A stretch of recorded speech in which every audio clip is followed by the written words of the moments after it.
রাশিয়ার president Putin এ যেন এক রহস্যময়ী নাম। বিশ্ববাসী তার সম্পর্কে সেটাই জানতে পারেন যেটা তিনি জানাতে চান। কখনো নিজের বডি ডাবল প্রেজেন্ট করে, আবার কখনো স্বয়ং নিজে উপস্থিত হয়ে প্রকাশ্যে আসেন। তবে এসবের মূলে রয়েছে তার নিরাপত্তা ও গোপনীয়তা নিশ্চিত করার এক অভিনব কৌশল। এবার পুতিনের নিরাপত্তা সংক্রান্ত আরও এক অদ্ভুত ঘটনার সাক্ষী হলেন বিশ্ববাসী। সম্প্রতি আলাস্কায় ডোনাল্ড ট্রাম্পের সাথে পুতিনের এক ঐতিহাসিক বৈঠক হয়।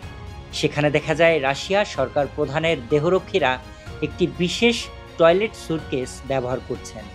দ্য এক্সপ্রেস ইউএসের বরাতে জানা যায়, বিদেশি শক্তিগুলো যেন পুতিনের দেহবর্জ্য সংগ্রহ করে তার স্বাস্থ্য সংক্রান্ত কোনো তথ্য না জানতে পারে, সেই উদ্দেশ্যেই এ ব্যবস্থা নেওয়া হয়েছে। ফ্রান্সের সাময়িকী প্যারিস ম্যাচের অনুসন্ধানী সাংবাদিকরা জানিয়েছেন, এ প্রথা নতুন নয়।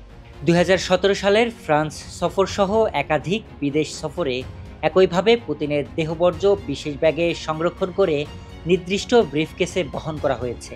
সাংবাদিক ফরিদা রুস্তামোভাও জানিয়েছে, ভিয়েনা সফরেও পুতিন একটি বহনযোগ্য টয়লেট ব্যবহার করেছিলেন। প্রতিবেদনগুলো প্রকাশের সময় পুতিনের স্বাস্থ্য নিয়ে নানা জল্পনা কল্পনা চলছে।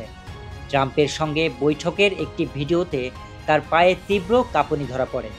এতে গুজব ছড়িয়ে পড়ে 72 বছর বয়সী পুতিন পার্কিনসন রোগে ভুগছেন এবং এক্সোস্কেলেটন ব্যবহার করছেন। এর আগেও 2023 সালে লুকাশেঙ্কো ও আস্তানায় সংবাদ সম্মেলনে এই ধরনের কাঁপুনি দেখা যায়। তবে সমাজতান্ত্রিক এই নেতার অসুস্থতা সংক্রান্ত কোনো তথ্য এখনও পাওয়া যায়নি। Sharif Rahat, news desk, hello Bangla.